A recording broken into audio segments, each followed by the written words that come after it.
Good day, everybody.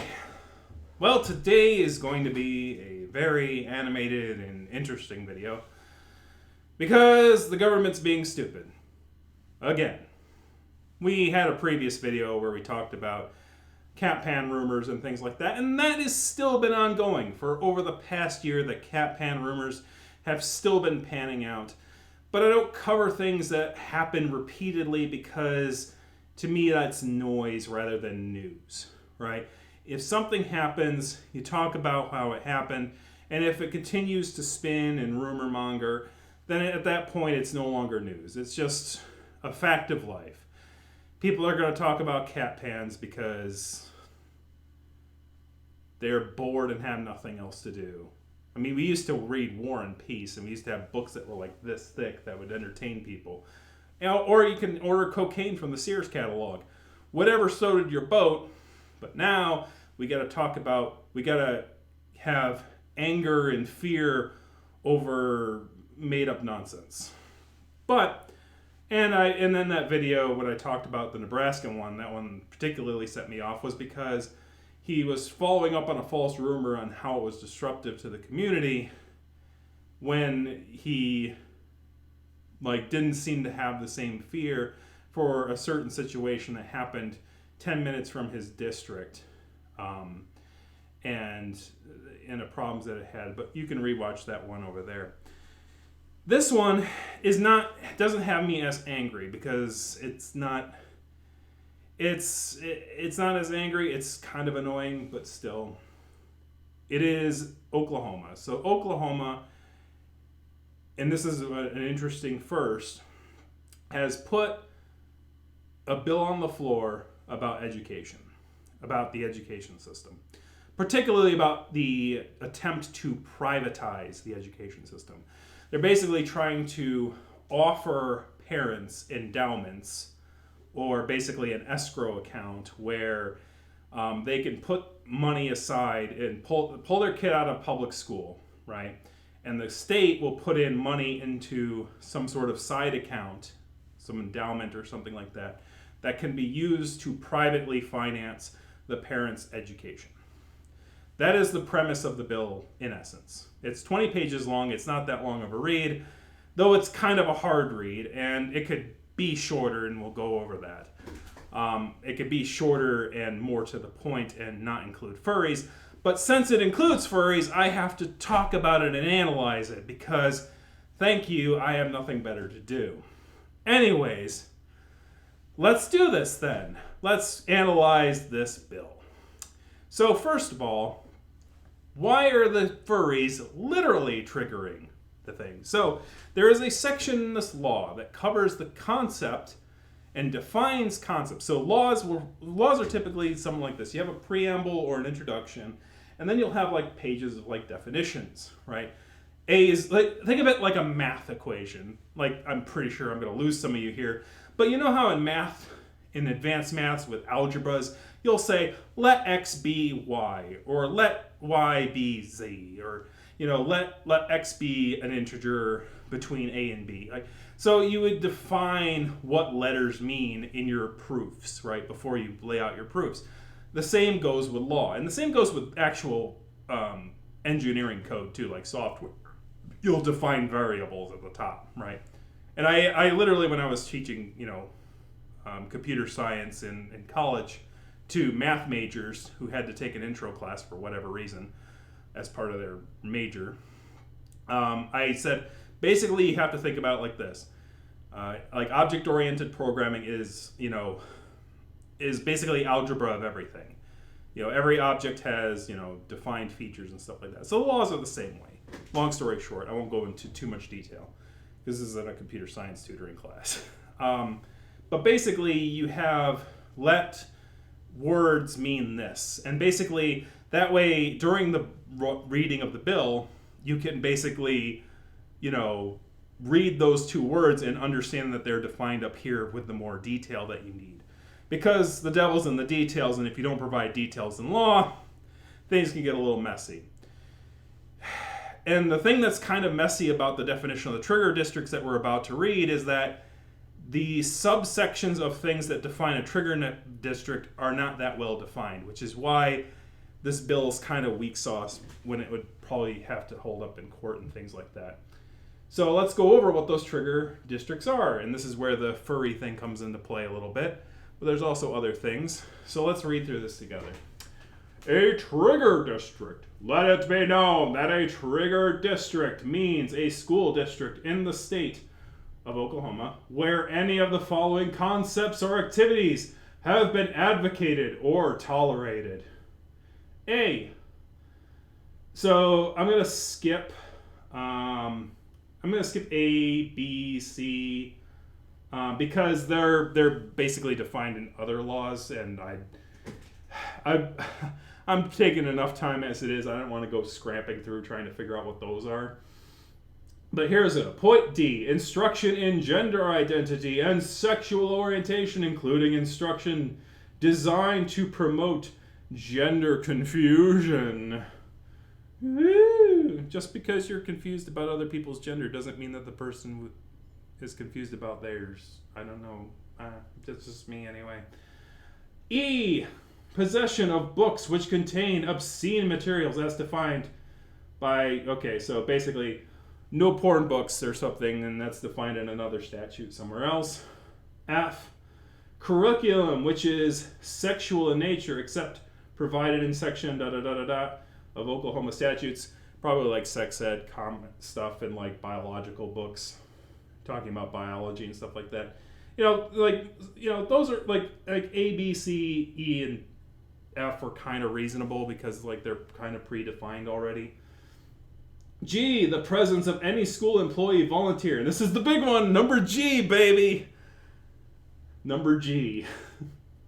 The presence of any school employee or volunteer engaged in anthropomorphic behavior, referred to as furries. Pausing here for a second. Anthropomorphic behavior. Most furries know that this is hilarious because anthropomorphic is literally mean to make human, right? To humanize.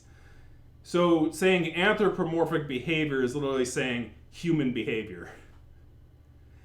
And the funny thing is that, and this is why I said it's not only poorly defined, but it's like, what is furry activity, right? What is anthropomorphic activity? Anthropomorphic activity is not defined anywhere in the bill. So it's really kind of hard to define. Now here's the thing. I guess don't wear animal costumes and tails to school, but most people in Oklahoma are probably already not doing that in primary education. I don't know. I haven't been in a primary education school, thank God, since like 2003. 20 years. Oh my God. I'm old. Anyways, but I'm older. I get better with age. I'm like a fine wine. Because I whine a lot. Anyways, the funny thing about that definition is it's sort of like a Dunning-Kruger kind of a thing where I know that the senators at least a little bit read about furries, or at least they looked it up on Wikipedia, which is odd because conservatives usually don't believe anything on Wikipedia is true. But that being said, the definition of a furry fandom, like the very blasé, bland definition, like Raisin Bran grape nut cereal definition here, is the furry fandom is a subculture interested in anthropomorphic animal characters. Examples of anthropomorphic attributes include exhibiting human intelligence and facial expression, speaking, walking on two legs, and wearing clothes. Basically contributing human cognition, right? Of advanced cognition. That's how I usually define it. So you don't have to like explain it all. Though you'd have to probably understand what cognition is. But basically, that's all it is.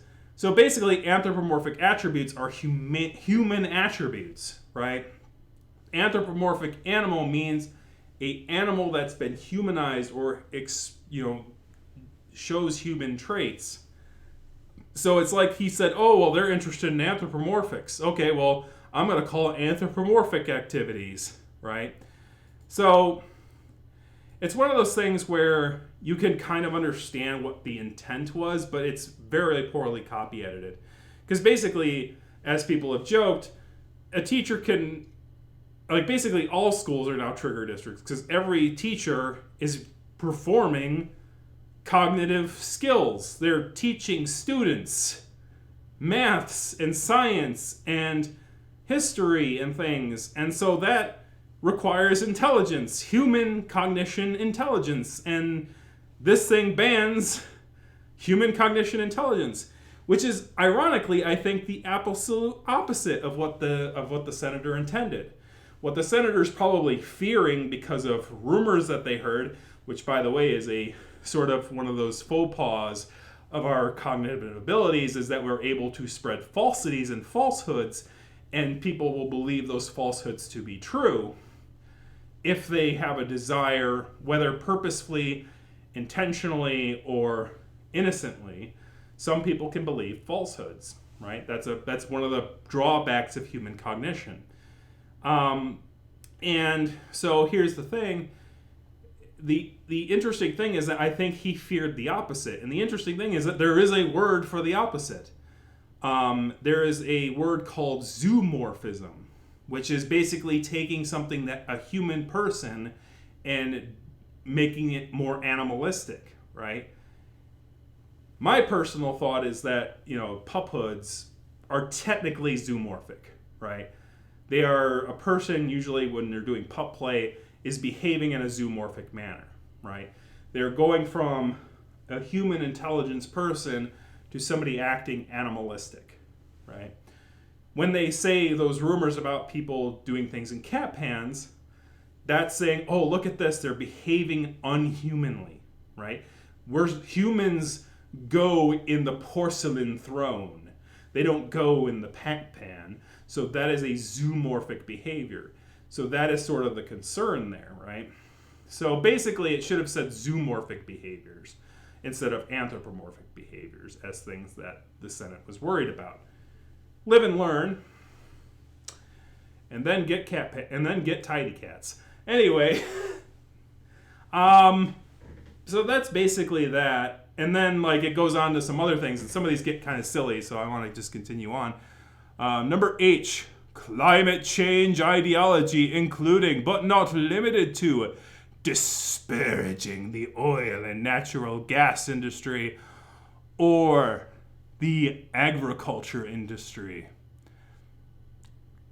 I, curriculum promoting social and emotional learning. Oh man, that's too bad. Because all those articles earlier on said Elon Musk had so much emotional intelligence. I guess he's not allowed to teach that anymore in Oklahoma schools. That is probably the weirdest one of them all. Even weirder than the furry one. Because, furries, we've made ourselves a target of, authoritarian right-wing, circles. But, that one's just oh no, emotions. It's literally now I'm just thinking of the scene from the Terminator where the teacher sees a student cry and he goes, I know now why you cry, but it's something I can't teach you. It's what the heck, man? We must be machines. We teach you how to be machine. Don't think, have no emotions. Have no emotions, especially when the state starts beating your fellow citizens. Don't feel no emotions, man. No. Emotions are bad. You must think logically for the state. Anyway. J. Curriculum promoting animal rights activities. So no PETA and no animal rights. It's hey, there's nothing against promoting animal abuse. That's actually a good point. There's nothing about animal abuse. I guess they had to keep the biology thing. I just thought of that, so I'm kind of shocked, and I kind of don't know what to say about that. It's they don't have the opposite. It's promoting animal abuse. It's well, no, you can't promote animal rights. You can promote animal abuse. Bring Fido and have the kids kick him around a little bit. God, why? Anyway, next, K, instruction that disparages the Second Amendment of the United States Constitution. And that's kind of funny because that sort of disparages the First Amendment of the Constitution. But then again, it is a public school, and then the public, so it is sort of like, well, the state it's a state employee, so, the state sort of has a lot more control over them than the normal folks. Because, you give the state an inch, they'll take a mile. And if you work for the state, they'll take that whole mile. And while you smile. Anyway, and they won't pay you they'll pay you very little, right? For your trouble. Anyways, the Second Amendment disparages you, blah, blah, blah. So let's see. Next one is L, ideology that encourages efforts to defund the police So no defund the police talking about, but we gotta lower taxes, but we can't take any budget away from the police. Don't you dare. But we have to lower taxes, but we can't lower the budget for the police. So the money has got to come from somewhere, right? It's kind of weird how there's an involuntary symbiosis between Republicans and the Democrats. Democrats keep going, we're going to raise taxes to help people out. And then Republicans go, cool, we're going to raise funding for defense. And the left was like, we promised them we'd give them social programs. And the right's like, we're using it for whatever we want. So just keep giving us money and we'll keep going around the world and buying people. Anyways, getting a little political here, but this is a political bill. This is obviously political. I'm being a little facetious here because this bill is very political in nature. And these trigger districts are very political in nature. And yes, maybe in school, and especially the early education, it's the tutorial level, right? It's supposed to be the tutorial level. You're supposed to just learn basic math, basic things. And then you get thrown into the real world, and then you get to learn all the other stuff that mommy and daddy, Uncle Sam didn't want you to know, right? And I'm still learning new things every day. New, unfortunate things every day. And as you get older, you get more and more depressed. But then you can talk about it a little bit. Because I could talk about it all I want here. I'm protected by the First Amendment, son. Because I'm not a teacher. I'm a furry. I'm not allowed to do that. I'm not allowed to dress like this in a school, but you can learn from me here. So, anyways, next is the last one is curriculum promoting a Marxist ideology, including but not limited to violations of blah blah blah. So they already have a statute about communism, apparently. Who knew? Oklahoma having an anti-communist statute. Shocked. I know. But anyways, furries thing's kind of funny. But here's the thing. The reason I spent so long on kind of going over what a trigger district is so that you can get a feel for what that is. Now, some of those things might be able to be challenged, right? And it's a long page and a half. But the most important question when you're doing the bill, as I said, they define all these words. They define what a trigger district is. So all you have to do in the law, if you're going to go perusing through it yourself, is all you got to do is hit Control F, and it'll bring up a find thing. And you put in the words trigger district, or put in whatever definition you want to see, and see where else is referenced in the bill.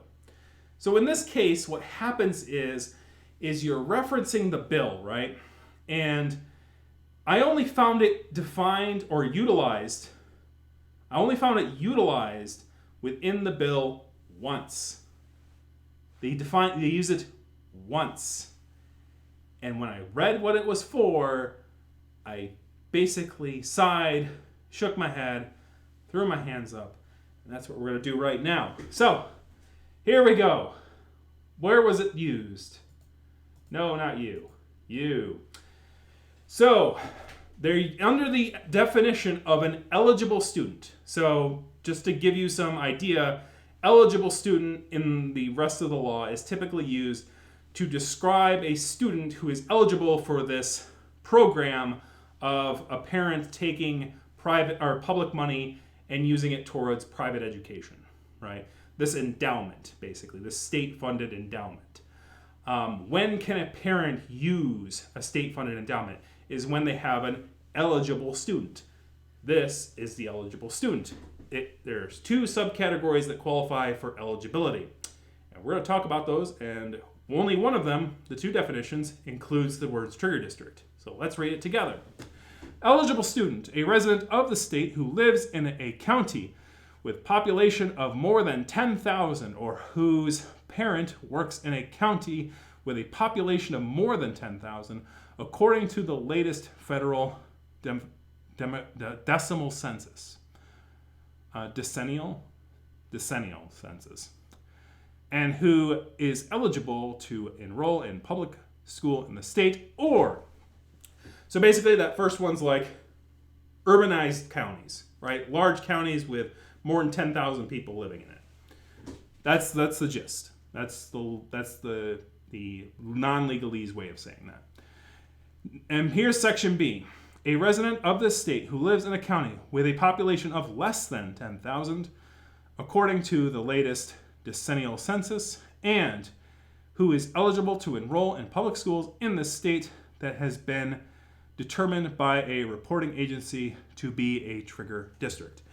And they define, just so you know, they define reporting agency in another part of the bill. And basically it is like, it has to be a board of education, a state senator. So a parent can't just go, that's a trigger district. They actually have to report the trigger district to an authority, and the authority has to go and investigate the school, apparently, to see if the trigger district is actually triggering, right? And then they define it, and then as soon as the those reporting agency that qualify as reporting agencies do so, then basically the parents of those students are allowed to pull their students out and do the whole endowment thing. Which my little paranoid senses going, I'm smelling a New Jersey barbecue host in the making here. Like, I think they just wanted to do this to alleviate tensions and concerns of rural teachers, that the state wasn't coming for the smaller schools that can like barely keep the lights on or don't have as many students, and losing a student or 2 is actually a bigger deal than in the cities.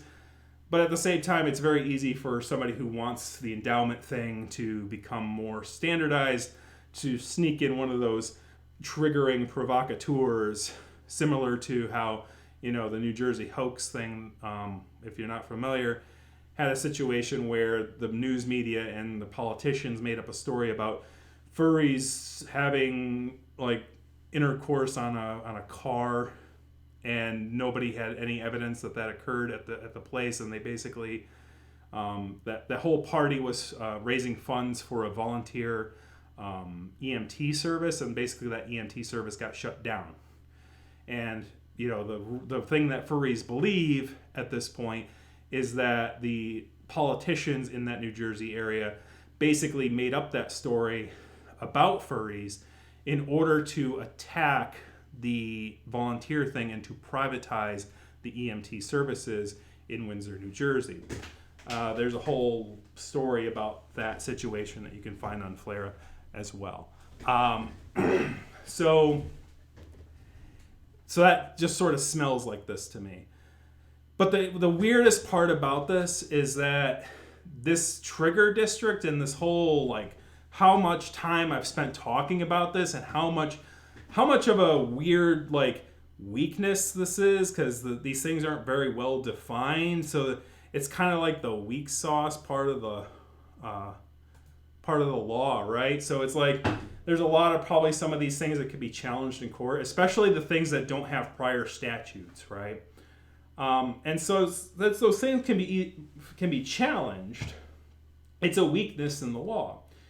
But even worse is that the percentage of counties that fall underneath 10,000, I looked up a census thing, and it's not the disseminal one, but it's, I don't think the disseminal one would be too far off from other, sources. Like, there's only like 25% of the counties have less than 10,000 people in it. So at first I'm like, well, that means that this trigger district thing is basically 75% useless, because, these people up here, like, they don't need to do this whole witch hunt thing. And that's the big problem, isn't it? Because here's the thing. This is discriminatory. Like you've basically thrown all this meat at these people. You've thrown all this meat about, oh, furries, and those furries, and those Marxists, and those animal rights activists, and all these things that the people in the rural things. Hey, you know what people in rural counties hate more than all of those things you just listed in the trigger districts?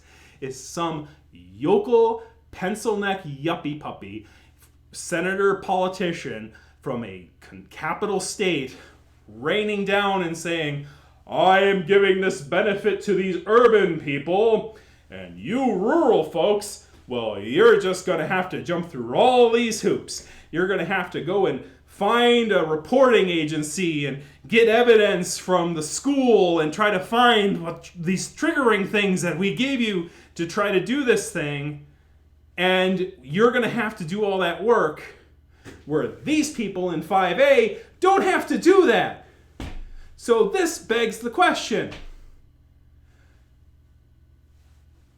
Why not make this simpler and just say, endowments for everyone?